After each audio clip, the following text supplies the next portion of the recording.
of which was errors or infirmity, you may say, if not a mistake exactly, that the identification of the activities, it was not known or it was not feasible, because when they apply for the SIM, they write a NIC code, but then it is just for the sake of registration. After that, they may do anything, but their SIM remain the same. However, in MCA database, that was the source at that point of time. So that was the one very important criticism, that sectoral, even if you are right at the overall level, the sectoral distribution will be will go where we don't know. That was one part.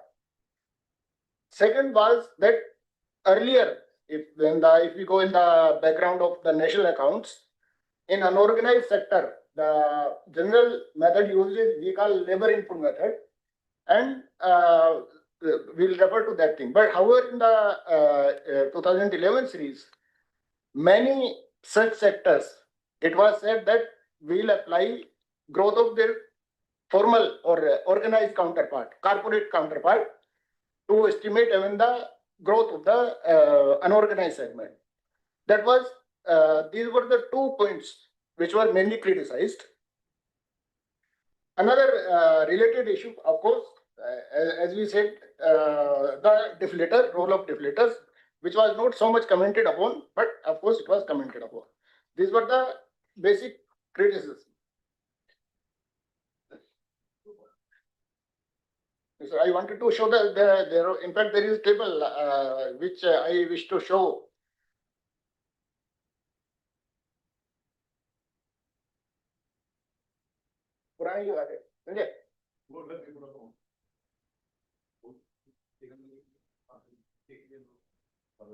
In the last, by the time I may read, I'll show that.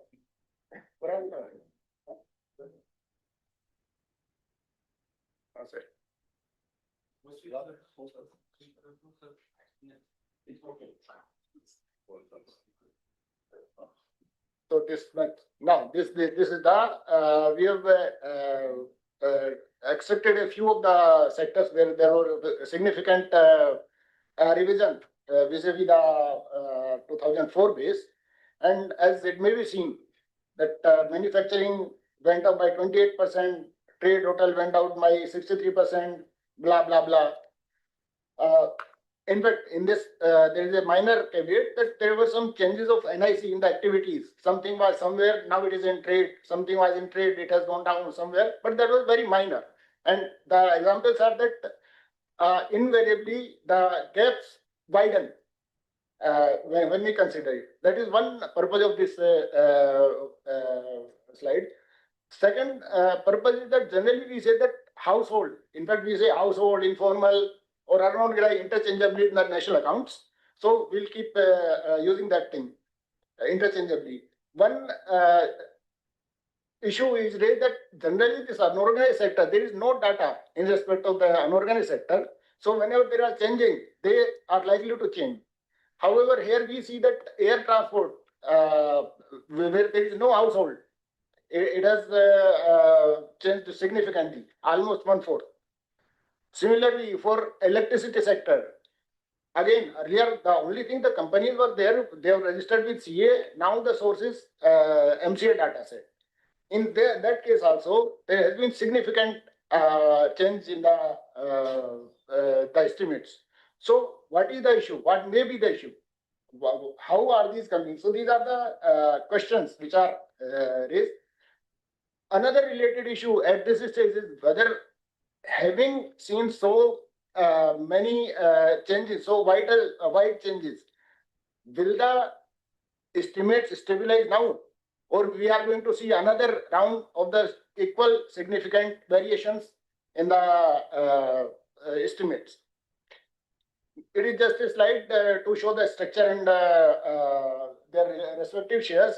Only comment I wish to say that here we may see that household at the overall level, it was 45.5 in 11-12, now 22-23. I'm using 22-23 because it is the proposed base. So our general figures are related to 22-23 only. Now unorganized sector has come down to only 44.3.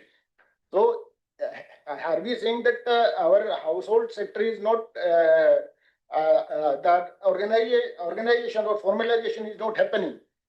In fact, if we see in many sectors, the unorganized segment has increased, like say mining, manufacturing, electricity, or communication also. Their unorganized segment or household segment is increasing. So is it the ground reality of those sectors, or the methodology may be responsible in some way? Now, this is the part. These are the sectors and these are their shares in which the unorganized deviate based on the corporate or the organized segment. These are the corresponding shares I have extracted. So overall, this amounts to nearly 4% of the total GDP. This is one area of the unorganized sector which is a matter of concern, that we are coping or following the corporate path.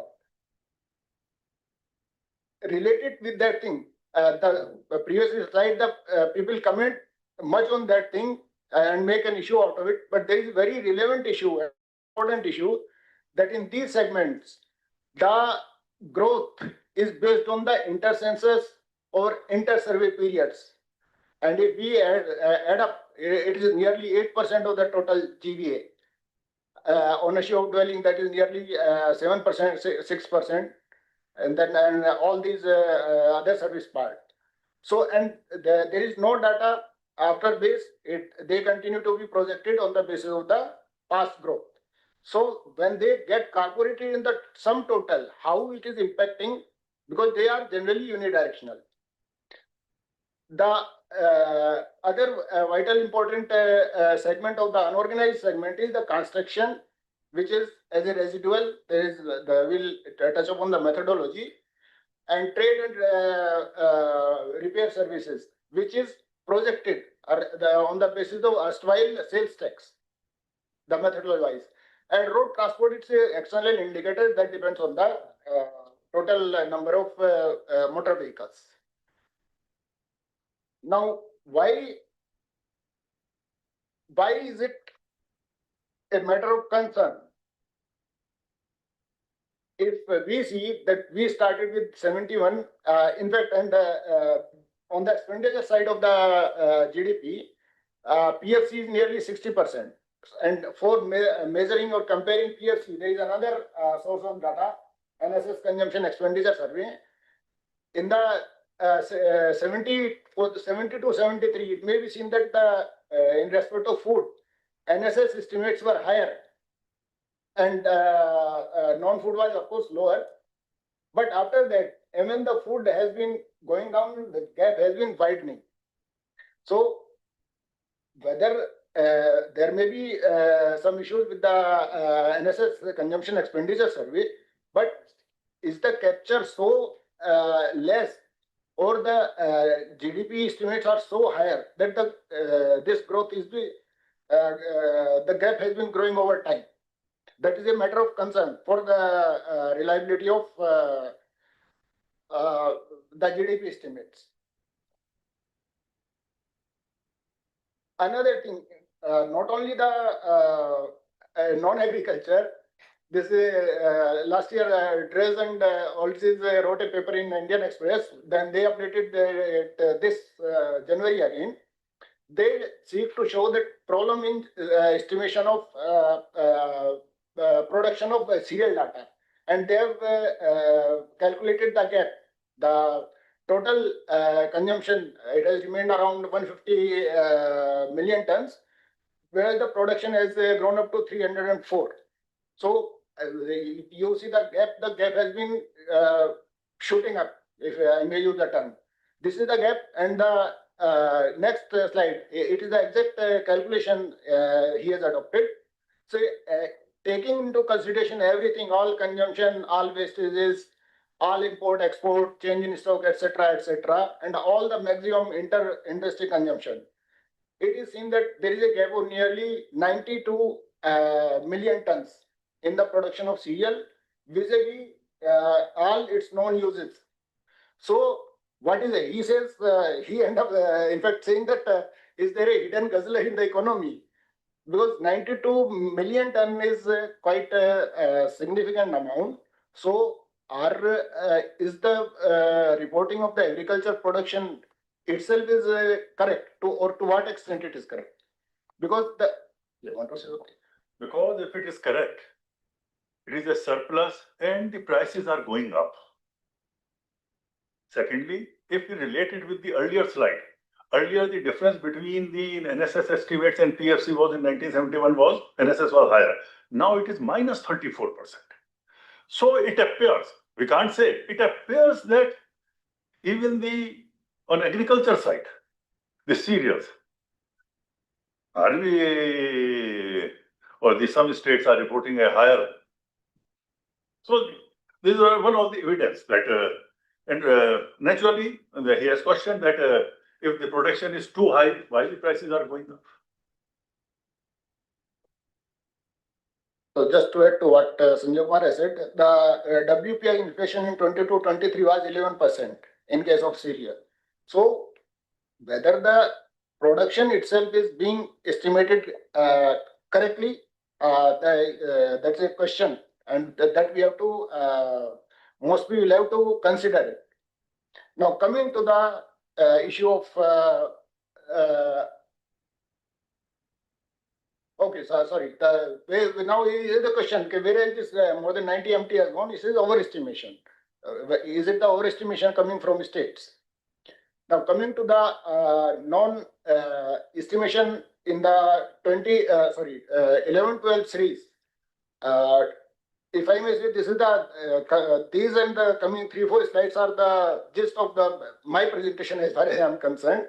So I wish to read those people, those who know. For them it is all right, but I would like to read it that in the unorganized segment, the methodology followed is, we call it labor input method, where labor input multiplied by GVA per worker. Labor is nothing else but the workforce, we may say, and the GVA per worker we get from what is called enterprise survey in the system conducted by NSS. This is the formula they have adopted. Now I have got 2-3 problems with each of them. But before I proceed, I would like to just reiterate to those who don't understand this establishment and direct establishment issues. In NSS, in the unorganized segment, all activities are bifurcated in 3 classes. First is the on account enterprises, where owner is working on his own without hiring any wage paid employee, alone or with the help of his family members. That's called on account enterprises.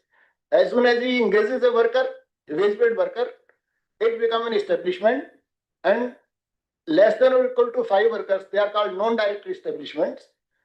More than 5, at least one of which is a hired worker, that become direct establishment. So if you please see in rural area, they are using a rural establishment. That means they have excluded on account. In urban, they are using urban direct establishment. That means they have excluded on account as well as non-directory. The argument used, I would like to read it verbatim. Please bear with me.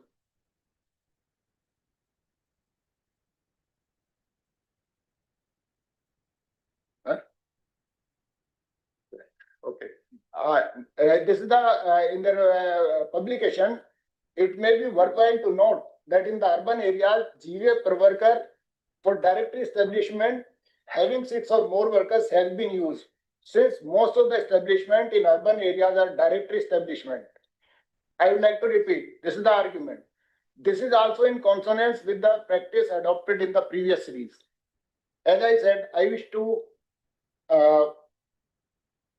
put before you, and rather, if I may say, I wish to counter it. How it has come about. The practice of adopting direct establishment result was there in 1981, and in case of trade only. I wish to read from the 4th line. Having said that thing, in view of these discrepancies in the data relating to ND and OAE, it was decided to make use of DE survey data only. On account enterprises. Own sir. account enterprise. Yeah, please, because I don't know. I just now I said. Okay, on account enterprise, that is person is working on his own without hiring any labor. Non-directory is when there is one hired worker, but total number of workers is less than or equal to 5. So because there was something, some issues in their results. So they rejected that thing and they adopted only D survey data. This in the normal course should be an overestimate, as it is expected that the larger establishment covered in the D survey may result in higher GVA per worker than those in the smaller establishment. This was adopted in 1981 series. This was the practice, and I wish to reiterate that it was only in case of trade. However, when they changed the base to 99-2000, this was given a go by, and the bold thing, the GVA per worker used for the new series is that of all enterprises category. They have stopped that practice. Again, if I may say that 2011-12 said that it was a practice in the past. I said that the practice was there at one point of time, but it has been stopped. Again, in the 2004-5, the estimates of the value added per worker relate to all enterprises category. So it was neither in 99 nor in 4-5. So that part of the statement, official statement, is not correct. Now, coming to the second part, that most of the enterprises were directory establishment. I have tabulated the percentage share of enterprises. The first row pertains to the 67th round, which was used in 11-12. The 73rd and ASU, they are subsequent. If they choose to adopt, then I think they'll have to use ASU's results if they wish to adopt enterprise survey for 22-23. So what I see that the assertion that most of them are directly enterprises is not borne out neither by way of number nor by way of workers. Whereas it is seen that the GVA per worker are significantly different. The D is nearly 2.4 times in urban areas and nearly 4 times in rural areas. And the situation or the pattern remains practically the same. This is not only in case of trade. This is similar situation is seen in case of hotel and restaurant, practically the same with minor changes. Then again, in case of the subsector education, health, real estate, the similar argument was used, similar practice was followed. And again, when we tabulate the 67th round data or 73rd or ASUS now, the pattern is not, the assertion is not borne out. So what I wish to stress and say that on both these factors, they will lead to overestimation because we are using a higher GVA per worker in respect of the all now. And that has been widened because in place of trade, now we are talking of many more sectors and subsectors.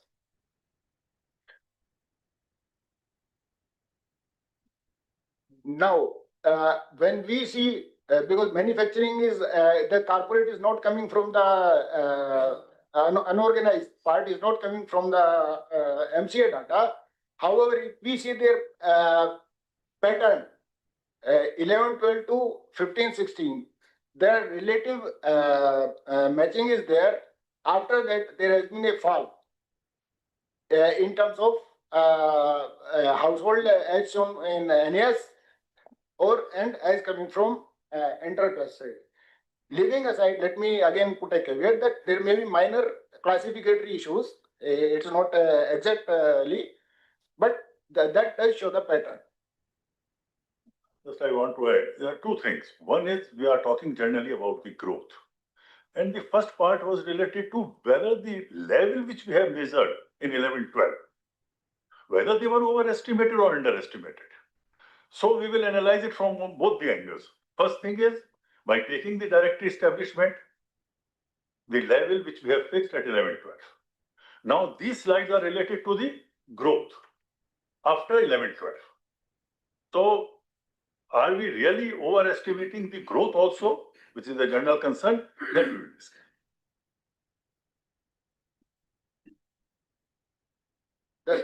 The same similar pattern is seen if we see the GVA per worker from the different surveys of the NSS, that in the previous period the growth is higher. However, after that, the from 15 to 20 to 23, it is much lower. So it stands to reason that the growth, any assertion of similarity or the growing growth uh, is not correct, because the growth is seen to have gone down in the later period. We are giving two tables deliberately because in table number 1, the upper part, we are computing the growth based on the aggregates. Someone may question about the aggregates, and SSO persons may particularly why you are comparing the growth with the aggregate, because there is a possibility of underestimation or overestimation. So we never use aggregates, but it is at the growth. Second thing is we are trying to analyze the pattern of GVA per worker between 11, 15 and 16, 22 and overall also. So what picture is emerging is that certainly the GVA per worker during 15, 16 and 22, 23 has significantly declined in comparison of 2010, 11 and 15, 16. And if we compare the overall growth also, that is less than what it is coming from the national accounts statistics household part. Now, a similar pattern, as you said, are seen in respect of trade also. The similar patterns are seen in respect of trade also. Even the first period, the growths are quite close. However, in the later part, there is the gap is significant, and in the entire survey, the growth is seen to be falling quite significantly. And same thing as just now said, it's not only the totality, even in respect of the per worker, the growth is much lower than the first part. Now, related to the growth, there is an issue earlier when the series was launched. There are many sectors where especially the trade is a big amount. They were projecting this on the basis of sales tax collected. They would take the social total sales tax, take out the organized part by government, by NDCs and corporate part, and then they see that this is the remaining part, which is the sales tax paying household trade, and the base year GA would be projected on that. Similar was the case in respect of Then after the GST, the sales tax got subsumed thereunder, and at that point of time they had issued November 17, if I remember correctly, the MOSPI had issued a press note, and in which they had given the method of estimating the corresponding sales tax. I don't know whether they are now getting any exact sales tax or whether they are using the ratios only. Then in that case, we apprehend that any residual will go to the household part. Any mismatch, any classification or any non-reporting will ultimately we go down to the unorganized part of the classification of unit or their ratio, what ratio they are using. So that trade growth of unorganized trade may also be affected on that issue. We couldn't resist the temptation of showing this slide, because in the household sector, hotel and restaurant, if I may repeat, it is one of the sector where it is said that household will use the growth of private corporate sector. So when we see year to year, 12, 13, the growths are identical, but after that growths are deviating. Again, we see that after 2021, the growths are again matching at the second place of decimals. Whether they did something different during the interim, all those years between were not there. And it is a segment where practically whole thing is either private, corporate, or household. There is minimal government. So again, coming back to the same thing, that issue of growth in the earlier portion vis-a-vis the growth followed now coming from enterprise survey and being shown in the national account. There is a gap and it is a fall in the later period. Same GVA per worker, we are showing that it is again the same pattern shown. Other service also, of course, in other service there are different issues, because other service we are not, we don't have access to the disaggregated data. It's broad. However, education and health is a major portion there. But the broad result again remain the same in their case also. The falling growth in 15-16 to 22-23, and again same thing getting reflected in the GVA per worker for different categories. In case of communication, it is a very minor unorganized segment, and it is like the trade. They used to do service tax. So again, the issue of subsumation of the service tax in the GST and how are they calculating it? Again, it remains a question of residual being getting into the unorganized part. Another thing in the context of this, that they are using minutes of uses for estimating the unorganized segment. However, it is one of the segment where even an unorganized segment may be getting, and I think on account of our this mismatch, if I may speak the numbers, in 11-12, there were, it may not be exact figure, but it is indicative.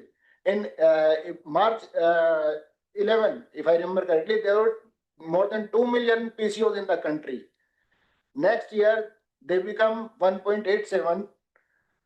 Last year, it was 30,000. Sorry, 23, it was 30,000. September 24, it was 15,000. So if we see the only the PCO, because the unorganized this type of internet cafe or PCO, that's the only contribution coming from. So if we keep increasing on the basis of that thing, I think it will ultimately lead to the some over estimation. The issue is not only that we are applying the formal sector growth. Even if we are applying the past informal or organized sector growth also, in many say like in communication, it may result in overestimation. Because we have assumed the same growth between 2004-5 and 2009-10 to NSS surveys. So the same growth is applied. That growth pertains to the unorganized sector only. But even then, it may be overestimation. Construction again is a big sector having a large contribution of nearly 8%, but it is in our economy, it is dominated by very large number of small scale season and unreserved on account workers, and most of the work is being done without permits. So how to measure it? Whereas on the other end, the supply of cement, steel, etc., the manufacturers are relatively smaller, so, and that they can be, the data from them can be obtained. So that is the methodology we adopted. We use it a totality on depending on the as per the fixed ratios. These are the basic material. There are 7 basic materials defined. On the basis of that thing, we add up some other materials which are related. On that, we apply a factor payment of 53.9, which becomes the GVA. That is the Pakka construction methodology. It has been following, means ratios have changed over time. However, the broad methodology has remained the same. No, sir. It is the total. Pakka construction, it is the total. Then they subtract the budget part or ND part or private corporator, and what is left is the household. So again, all the issues of the residuality are there. Then the most important issue is that over time, oh, sorry, this is the ratio of their relative share of the different item. However, what is important here is that as long as the relationship between input and output, that may be a suitable indicator because it is we are getting it at a lower cost in a lower time. But as soon as the mixture of construction that changes, the fixed percentages of factor payment as GVA, that become a quite iffy part. But this is an issue which requires much longer and much deeper discussion because so far there has been no survey or anything in case of the unorganized segment, whether they will be able to do it. The need is there, but whether they will be able to do it now on a Just one. In construction, the problem part appears to be that the share of unorganized is increasing. In fact, because it means there is some problem in measuring the total. Because this formula, it is based on some thumb rule. How to measure the total. Even the type of structures are changing very fast. This formula is, I think, from 1981 and so on. It is minor changes were there.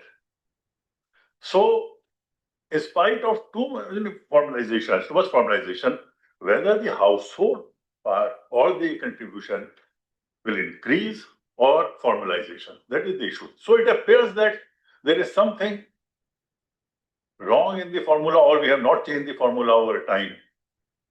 I think the answer is very difficult in case of construction. On a related issue, we tabulated this earning of self-employed in the rural and urban, and we see that even at the current prices, there are four columns, overall and bottom 40%. We subjectively selected the bottom 40% because bottom 40% we can say that will be only unorganized segment. And when we compare their earning per month earning, they are quite small. There are many states where even in the current prices it is not there, but the nearly 11 states there are less than 100 rupees per day. And in case of Jharkhand and Chhattisgarh, it is nearly 62 rupees only. And that is current we are talking. So whether it is not directly related to estimation of GDP as such, but it is indicative how our unorganized segment may be working. If that is the pattern of earning. Yeah, monthly earning of self-employed only. Self-employed. Per worker. It is per worker. Now this is the graph of the same thing. We may see if we see the columns. Similar thing in respect of the urban. There are also in the real terms even at the overall level, 11 states there is a fall in the real earnings at overall level. So again, because rural we may say there is agriculture dominated, but urban that argument is not there. So will be non-agriculture mostly, and if such is the situation in urban, and that is reflected in the all Indias. Now, in the methodological part for the public administration, when we say GDP or GV of public administration, it is nothing else but the salary and wages of the all government servants in the public administration and defense. Now, I have certain reservation. I may be wrong, but this is an issue. We took the current thing and we deflated it, sir. Then we see that even after deflation, there is a over time there is a growth of some 77%. So where is it coming from? When it has been deflated, either the structure has changed so much, or no, we take care of that pay commission, sir. The inflation has been taken in the deflation. And we say, if we say there was hardly 18% or 20%, if we say, when if we at that part, I think the gap is still Too high to be. too high. We don't know, but there is something I think. Sir, on average, if we have 6.5% or 7% year, there is this, there is a steady growth. Is expected to be a steady growth, provided you have same levels of employment. I mean, employment also is a very steady rise, but this change is intolerable. The question is, here we are assuming, not assuming, but the number of employees, the size of the government from 2011-12 and 22, it has not increased. In fact, That's precisely the point. yeah, that is the point. But unfortunately, the numbers are not available in economic survey. After 11-12, no numbers are available, but it is a perception. If number of persons have increased, the 77% or 50% may be okay. We don't have any issue. And to that extent, they have Ah. increased, that's the question. Massive increase in Yeah. But that will not be reflected in Yeah. actual. but then it should not be reflected in the Compensation of employees. employee. So how it is Because 77? it's not reflected in the compensation. Will not remain. So, okay, sorry. So again, MCA, enough has been said, so I will not repeat that this is the reason. It has been said to be the reason because as I said in the beginning, the classificatory errors and their stability of the use. Then second is non-reporting units, because after that there was a report of from Ministry of Statistics, and in which it was found that some 12% were not found at the address they were getting. Some 20% were misclassified. That was the issue of the 74th round. So that is an issue. Now, why? What happened to the non-reporting units? Whether PUC-based projection should be continued. So we should analyze it for their usability. Now, these are the some sectors where they don't go from current to constant. They go directly to constant prices. They have certain indexes, and they go directly to the constant part. I have one issue in the last one there when in the methodology, I don't know whether it is typo or not. Repair and maintenance of motor vehicles, they say index of sales growth. I think repair and maintenance is needed by the full stock of the vehicles. Why should it be only sales? I don't know whether it is correct or not. However, there is one issue that when we say constant and current, there is always a component of price movement. The price movement should be there. However, when we examine their price movement, it is seen. The blue line, it is the IPD, we call it implicit price deflator coming from railways. So the price movement is seen to be having some significant ups and downs. Again, air transport, it is much more volatile in comparison of railway. Same thing for electricity. So what is happening to the price coming from them, we don't know whether it's outcome of methodology adopted or something else.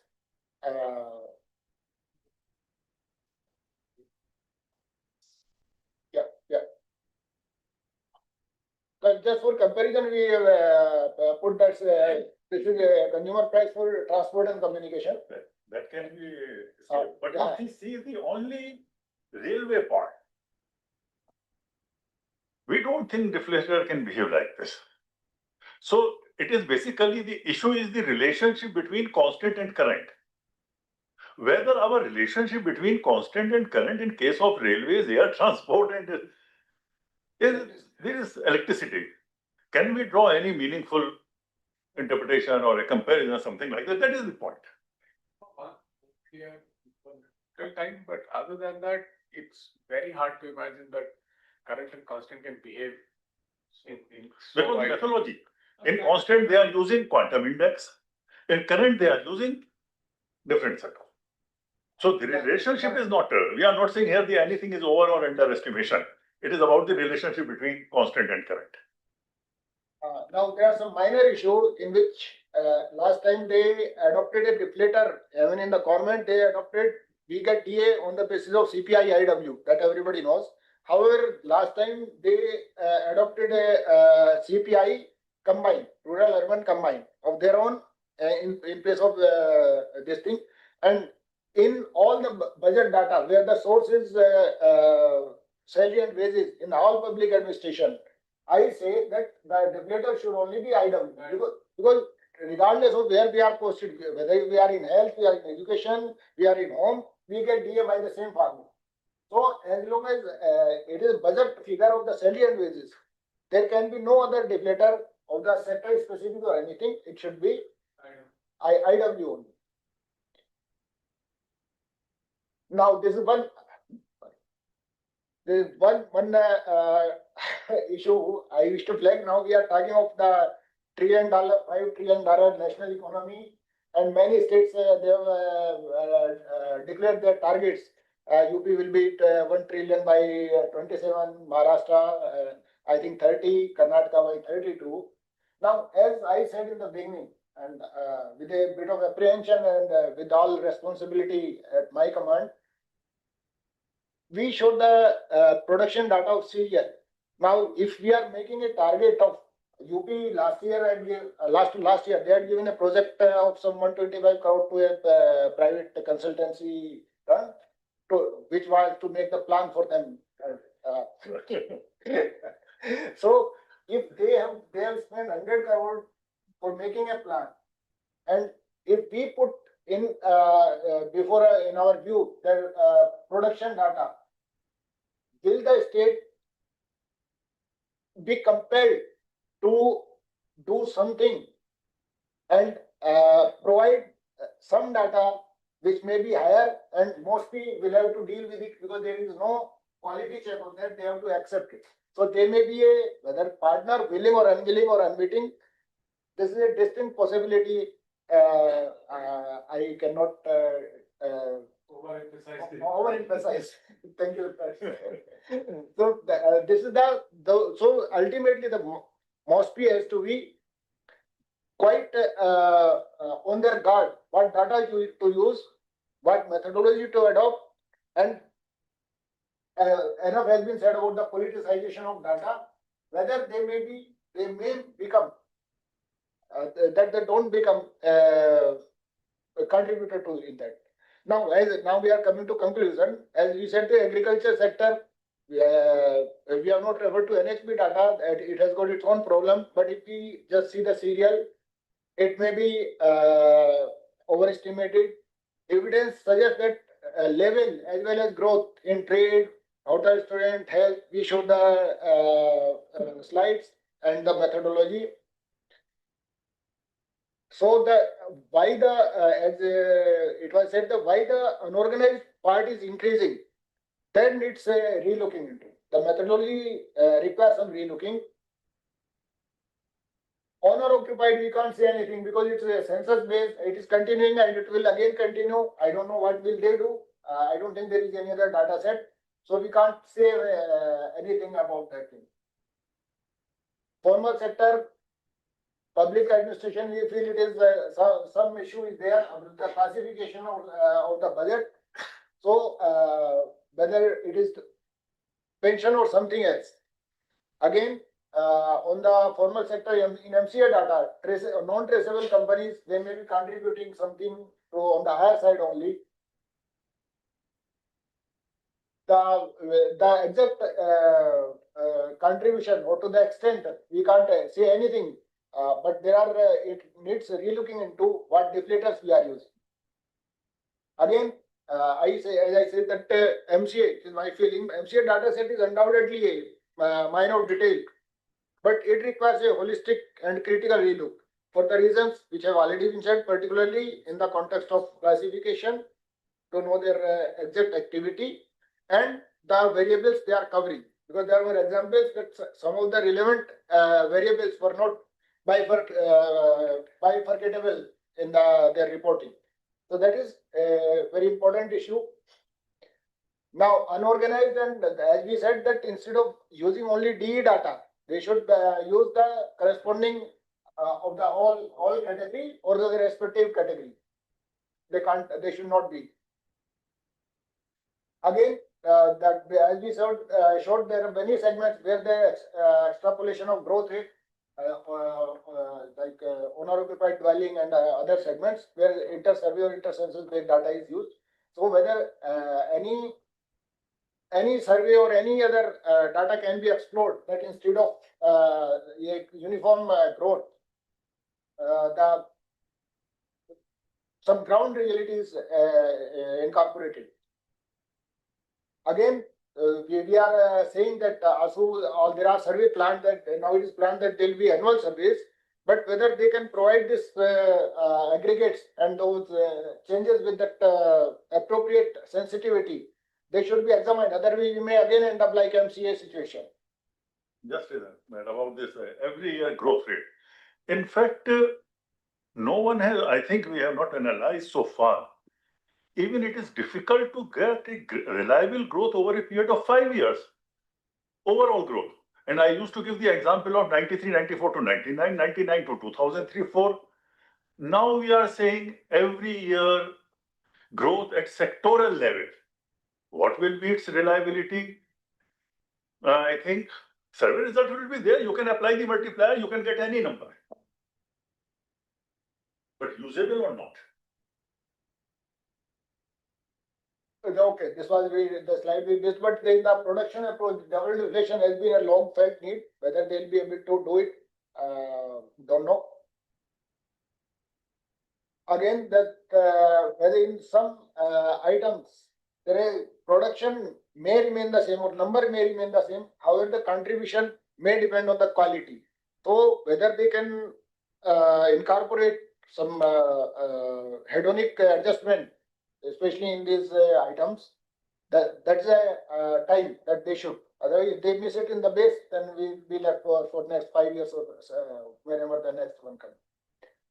This is a related issue that there should be simultaneous revision of WPI as well as IIP. Otherwise, then they revise it after 1 year or 2 years, then all the growths are required to be recalculated. So they should take care that ministry should release on the same basis or simultaneously they should be revised. Now, finally, to conclude that to regain confidence that mostly should come up with the micro data by their own guidelines for statistical data dissemination. There is very few data which can be called non-shareable, but we are not much hopeful on that account because in January they had circulated a draft policy in which it was proposed that the data which is now available on demand, that it will be approved by the highest officer in the ministry. Each, and that will be decided that what you propose to do with that, what will you do with that, what is your intention, who are you. So that was the draft. I don't know if you have not seen the final part, but somehow we are not. That is my last word. Okay, so thank you so much. Thank you. So Professor Mehrotra, you know that now getting data will become even more difficult. Over to you. Can be harder. Okay, thank you, Chair. 10-15 minutes. 10-15 minutes. First, on the presentation that both our speakers have made, I'll start from the last point, which says, or which is in fact the title on what can be done for regain confidence. If I just sidestep for a moment, the amount of work that has been presented, honestly, for an independent researcher, it's not possible to do because it's a fairly holistic idea on what happens in different sectors, in organized, in unorganized, and the detailed changes, which for a ordinary data user is not possible to do. You can limit yourself to one sector, two sectors, or particular part of it, but presenting an overall scheme of things requires a detailed understanding of national accounts to begin with, what methodology is being used, and what data set is used. To the best of my understanding, many users may not be totally technically aware of what is being used. Having said that, there are three main contentions which our speakers have said. Let me break it down into two parts. One is a problem with changes in method, and one is a problem or maybe an issue of introducing new databases. If I go back to the whole idea that a base year revision exercise essentially is done to do these two things: introduce, change new databases, or change in methodology. Objective being we improve coverage, we are truer, fairer, or build probably a little more accuracy into our system.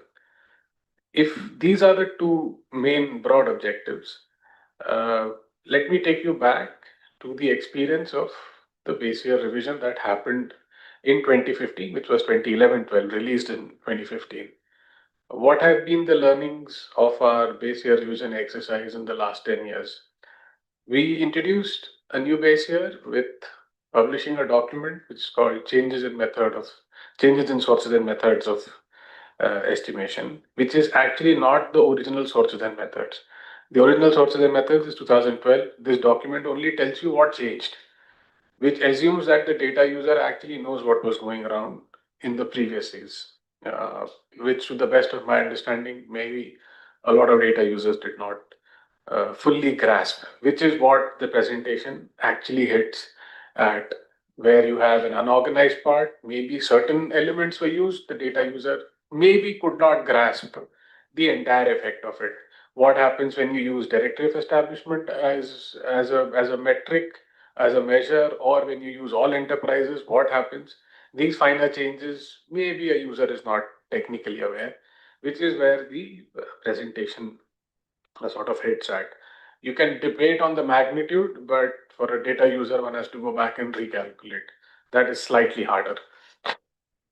Second point, what happens when you change a database? If we are moved from ASI to MCA for the organized part of manufacturing and services, what technically changed?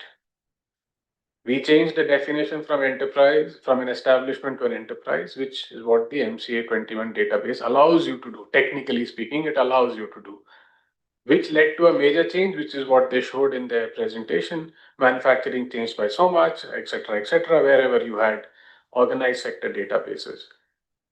Is that conceptually, theoretically correct? Was it tested? Was it not tested? How different was it in comparison to ASI? Those debates have been there for the last 10 odd years, which has been the first learning of our base year revision exercise, that we introduce changes, but we really can't defend those changes. Were there classification errors? How have they been resolved? Technically, no answer. Is the new database a much wider universe of the organized part? That also may be debatable. That's another point. Uh, have we made a conceptual progress?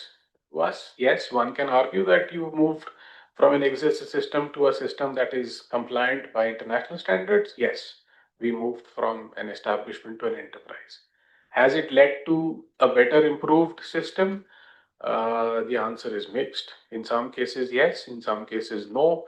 And in some cases, we've added, I think, maybe 4 or 5 new problems. So instead of solving two, we have added at least 4 or 5 new problems.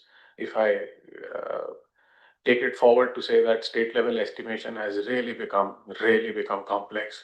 So instead of solving two problems, we may have added another 3 or 4 problems. Let's come to the unorganized part. It was very easy for users to understand what is labor input or what is effective labor input. But conceptually speaking, these things make a lot of difference. They have worked hard on showing you the difference, but technically speaking, if you were to understand the methodology behind it, or what was the choice of the decision that was done, it is fairly hard.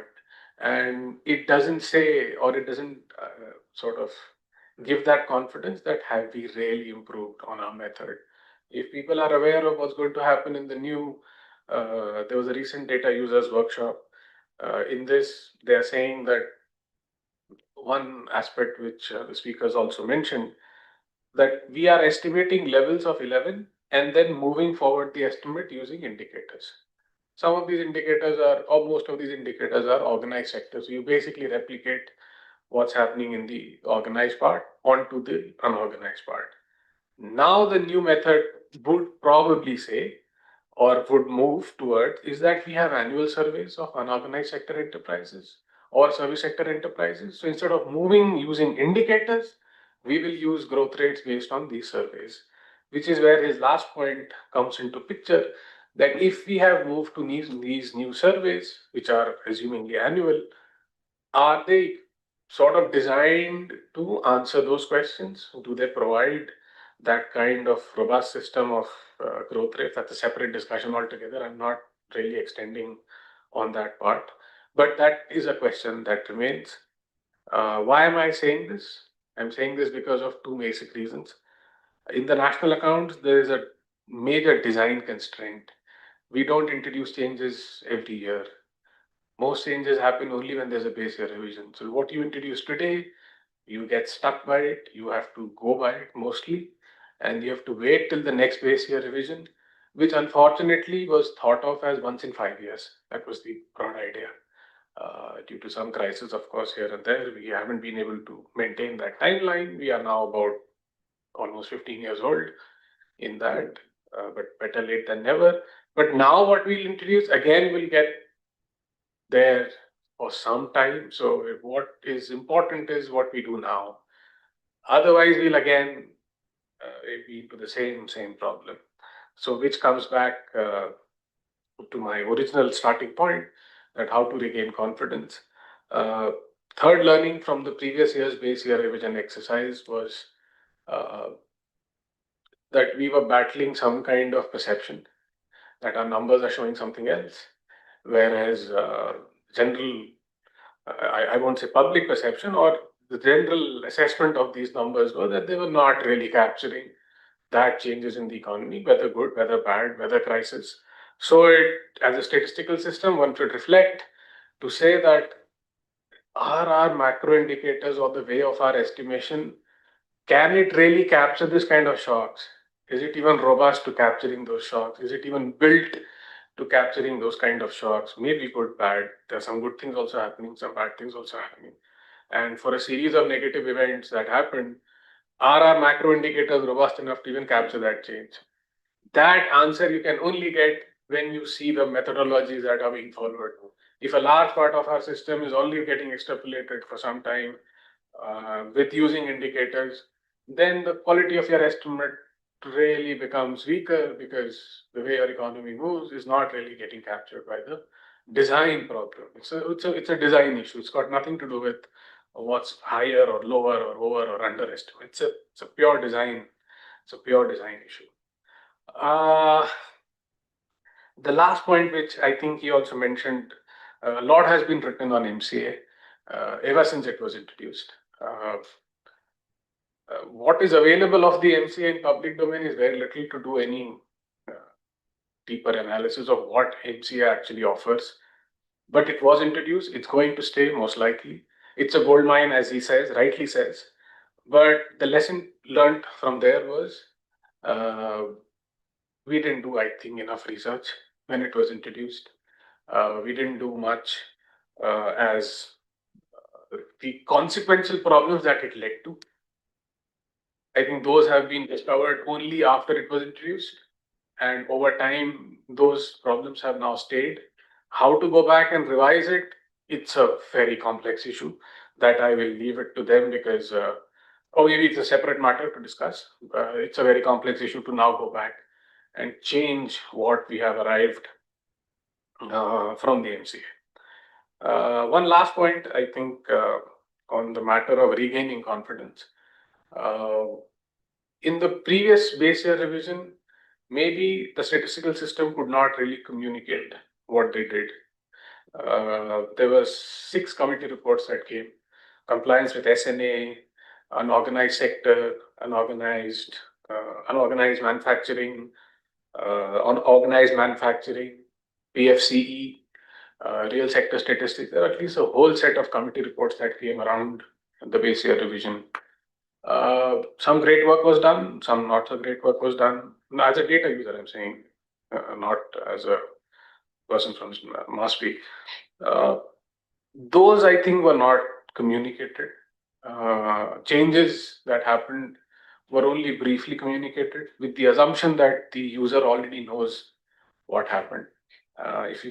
If you're aware now, MOSPI has really started that kind of public engagement, that kind of confidence building measure. Data dissemination has sort of improved, publication quality has improved, new surveys have been released. It's for user to decide what has happened, what quality it is, and what more do you demand from the system. So I think in this base year revision, if one has to really regain confidence, if the statistical system sort of hits on three main pillars of it, that methodologies are very clearly described and a user gets the feel of it, that this methodology is enough to account for both changes or all kinds of changes in the, or to the fair extent. Nobody knows true GDP in any case. That is one. Second, I think an outreach is very important from a data user's perspective, so that you ask the right question. It's not about just magnitude, whether it's going up or down, or it's 5 or 6% or 8%. You basically discuss on the quality of the estimate. I think that makes a lot of difference. It helps both the user as well as the statistical system. The right feedback is given, and I think the right use of data makes it worthwhile. That's pretty much my assessment of it. I leave it to the chair. Thank you. If Thank that you so was much. useful. So we have heard very technical assessment of how GDP is calculated. So Professor Mehrotra, has the government of India set up a commission to recommend how this exercise of GDP revision will be done? What is going to happen? The Agnes is already convened. The Agnes is already There, convened. it is there. The Agnes is already convened. There are at least, I think, 8 or 9 subgroups which have been assigned different tasks. Each of them is doing their bit of work, and all that probably will be collated at some point in time. No, so who is at the apex level? ACNAS, the Advisory Committee on National Accounts. That's a 26-member group, which is the Yes. advisory committee. No, so Which is what is there any needed. national statistical commission which is responsible for this in office? But NSE is it doesn't lay down the methodology in that sense. There are working group type of things. At every base changes, they make a main group, then they make some subgroups, as you said, depending on the different sectors or services or segments. And then they recommend the methodology or data sources. That is all. So that is, quite complex, whatever you explained. I do not know how much our viewers have understood. But going back to the paper written by our previous chief economic advisor, who then wrote this paper from Harvard, that the GDP in his own period was, perhaps lower than what was projected in the official documents. So, what is your assessment? Because not only we keep revising it for previous years. Actually, the GDP data comes some 2-3 years after the year is over, and in the meantime, everybody is very happy that 6%, 7%, largest growing economy, and so on. So, what is I No, think- my, I think it is very difficult to say because growth, when we are using formal sector growth, when we are using past trend, it is not necessarily that always we are using the growth which is higher than the actual. It may be lower also, technically. Our main point is what Sapre is saying, we are not bothered about 6% or 4% or 7%, whether methodology is sound or not, whether we can obtain the growth from the annual surveys like ASUS or these things, that is the important issue. So in construction, we don't know actually what is happening, but prima facie, if we see that we have said that earning per worker is going down, other indicators from ASUS, the survey, it appears that certainly there is a difference in growth, what we are measuring from. Actually, Arvind Subramanian paper was on the MCA basically. so? It seems there are some students here. Would you like to say anything? Any student here? Okay, sir, would you like to say anything? No, too technical actually. It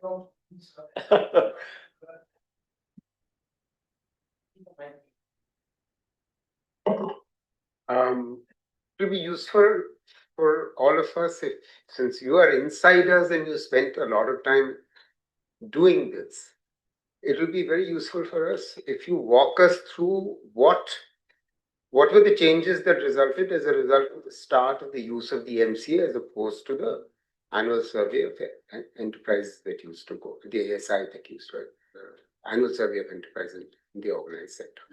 My second question has to do with this question, which is in partly related to what Arvind Subramanian was raising, but it's only partly, it's actually much more related to what was the impact of first the demonetization, then the the GST, and then the lockdown on the unorganized sector. Now I think that's fairly well established. Already then microdata was establishing it, and now the ICU's data has enabled us to find out that, and your own, what you are presenting has shown very clearly, that the unorganized sector suffered very severe shocks and is only just barely recovering and come out of that. So if, as you were telling us, that we had until 2016 had stable ratios between the organized and the unorganized, practically for every sector of the economy. And those ratios would have been destabilized. No question about this. Those would have changed because the unorganized sector suffered severe shocks, which in a sense the organized sector didn't suffer. So what do you think was, in your view, has been the impact of that? Let me put these two to you at to start. When you were talking about Dr. Subramanian's paper, actually, I'm not talking about Subramanian. I'm really talking about the impact of the shocks that came to the unorganized sector and what impact that had on the estimation of the GDP. That we have seen from the data that from 1972, let us see the PLFS data only. Earning per worker, it is stagnant, zero or maybe negative. So it indicates that the unorganized sector, the growth is maybe in some sectors maybe slightly positive, but in other sectors it is almost how much it is very difficult to say, because we have our own reservations about using these source results or 73rd round results or even the 67th round. Because let us see, when they say, now it is all interrelated. In 1981, when they have used the directory establishment, they have said that own account enterprises results and these are not usable in one way. How reliable these results are? But certainly, all data sets are indicating that growth has declined between 2015-16 and 2022 in respect of unorganized sector. MCA you and आपका domain है. Okay, very quickly, very briefly, so that people can not into very technical details, but very simply. So in the documentation and in concept, three things have changed. One is that we assume or we state that we have moved from an establishment to an enterprise. An establishment was referred to as a factory, which is covered under Factories Act.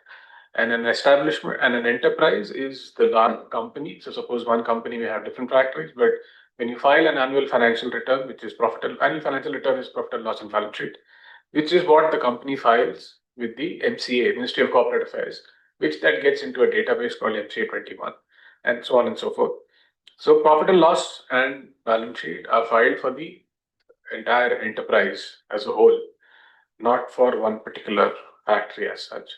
That technically changes the sources of value addition, not only from a factory, but also to other ancillary activities around manufacturing, which is captured in the enterprise, not as such in the establishment.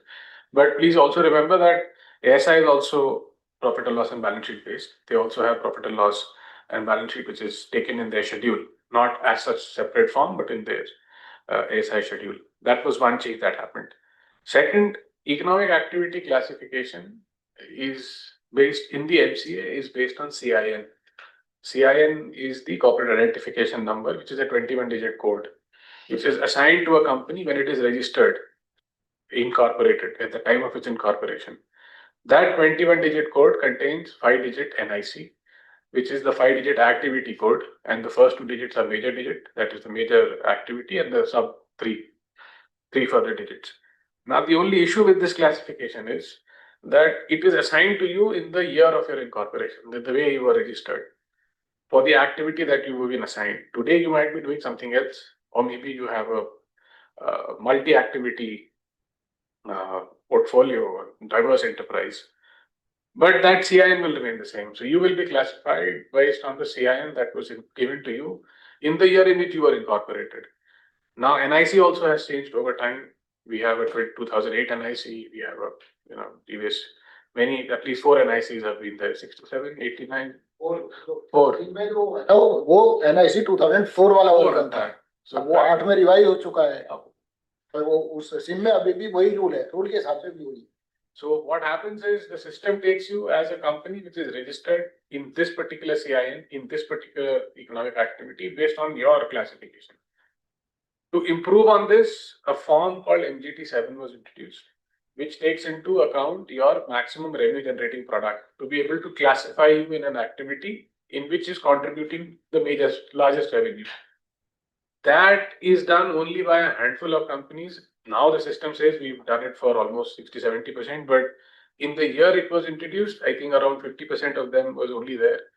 There are 2 types of companies that file, 2 types of forms in which information is taken in MCA. One is XBRL and the other is 23AC. 23AC is for small firms. XBRL is for larger firms which have a 3 cutoff, 100 crore over turnover listed company. There are about 3 criteria. If you fall in them, in that criteria, you file in XBRL, which is a separate format. Is a much detailed, of course, a much detailed format. About 38,000 companies file in XBRL. The rest all file in 23AC, which is a shorter form, not much detailed. So those 2 major changes happened in the way. Now the methodology is conceptually same. You first make gross value of output, then you make intermediate consumption, then you make taxes, and you net it off, and you get value added as a remainder. But the conceptual change that happened was that in ASI you have multipliers which are based on number of companies because it's a stratified sample. So the way you have a design of ASI in the census sector and the sample sector. In MCA, the scaling up is based on inverse of paid up capital ratio. So there are 3 types of sets in MCA: total registered, active, and available. Total registered are companies which are, I have a minute, right? Total number of companies that are registered, which is let's say about 20 lakh, roughly I'm saying. Active are those which have filed returns at least once in the last 2 years. It was earlier 3 years, I still believe it's 3 years. That's active. And available are those which have filed returns in the current year, that is for the previous financial year. So from 20 to 14 to 7, actual filing is around 7. Active is around 14 and registered is around 20. So what we do is we scale up from 7 to 14, and that scaling up is based on, this is all described in the methodology. I'm not. So now the scaling up factor is the inverse of paid up capital of active to available. So active companies have some aggregate paid up capital. Available companies have an aggregate paid up capital. The inverse of that ratio is used as a scaling up factor to scale up the GVA of available companies. So I estimate GVA of available companies. I then multiply by this factor and put it as the total for the active companies. That's the broad methodology. I'm simplifying it. It is done at a much category level, but that's by and large the procedure on how it is done, which is very different from the way it's done in ASI. So these are 3 conceptual changes, broadly speaking, that have happened. There's a committee report which describes much in detail. Anybody interested? Everyone says of ratio as you move from available. As you move from available to active to Yeah, we registered. did that. We did internally, we did simulations to account to see what is, so it depends. It's a old problem which Professor T. N. Srinivasan had some point in time said. So we tried to do it. We have even simulated this kind of a problem. It depends on whether, so his argument was that the active companies are, the available companies are essentially self-selected. So it's a self-selection bias problem because you only estimate for those which are available to you. It's given to you. You don't select it out of a random sample, just like we do it in a sample case in ASI. So to avoid that, you need to assume, you need to first understand the filing pattern of companies. Our company is actually filing every year. So if people are filing selectively, then you only have those companies which are filing. In the MCA, using the MCA or switch to the MCA has in that sense actually made things more uncertain as opposed to. It's not if the universe of companies has pretty much settled, if the filing pattern, we don't really know the filing pattern for the last so many years. That's a great, it would be a great discovery if that happens. I think the only uncertainty part is when we go down to the state level, because this is at the aggregate. SI was still useful because you could do what was in MP, what was in UP, what was in Karnataka. Because there you could just see the manufacturing, all registered factories, the census sector, sample sector, you could just do that. You may have missed some part of value added, but that's also contested what you may have missed. In the MCA, one problem which is true that at state level it is difficult because it doesn't have geographical indicators. I can't allocate to states based on all national totals. That is one issue which is a separate issue, but that is a big issue. Other than that, I think if a lot of companies also get deregistered, and a large number of deregistrations also happen, that critically depends on the active set of how you define the active set. I think I'm exceeding my time. So it is quite clear that even organized sector data may have a lot of questions to ask. So finally, we come to Anuradha Prasad, who is a member of the Union Public Service Commission. So, madam, you will be selecting the Director General of NSO India, who will be the Director General in 2060. So please, I hope you have grasped, whatever was discussed, and you will be maybe chairing the interview board for Indian Statistical Service Officers. So say something. So as you mentioned, it was a very highly technical and complex presentation. And I don't think I'm informed enough to comment anything on it. But I have tried to absorb some issues, and perhaps I'll be better prepared when I read the articles, when I send the newspapers, and maybe I'll have some better questions to ask when the interviewees, candidates come to me. You want to ask something? No, actually,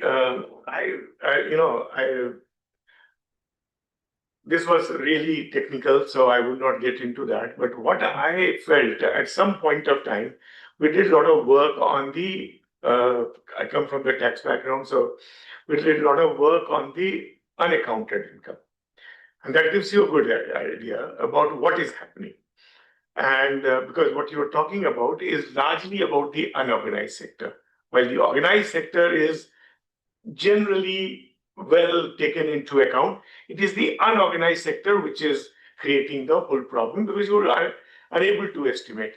And at that point, it was almost like 40% of the economy was considered to be unaccounted. And this report was made by NIPFB, actually, was never made public because it was sent to the parliamentary committee, a standing committee on finance, and then the government kept it closed. 40% is a large sum, right? That is what it was estimated based on multiple things. And for each sector, you talked about the construction, you talked about the this trade and all those things. every sector, I think, ran into about 2 volumes and really thick ones. They calculated that almost like 40% is unaccounted. If you take that into account, because those, and we are only talking about corporates, they're not talking about partnership firms. Partnership firms, and there are a large number of them, they don't have any kind of registration with you. They don't get included. Some of them, which are really big ones, file their tax return. So in some manner, they are part of your organized sector. But there are a large number of them which are unorganized. And also the individual business establishment. Very few file of tax. Many of them just go by that. And you will have lots of anecdotal examples where GST is not even paid, even in this self auditing mechanism. Large number of areas. Take for example, Chandni Chowk area. Almost like 80% of them don't pay taxes.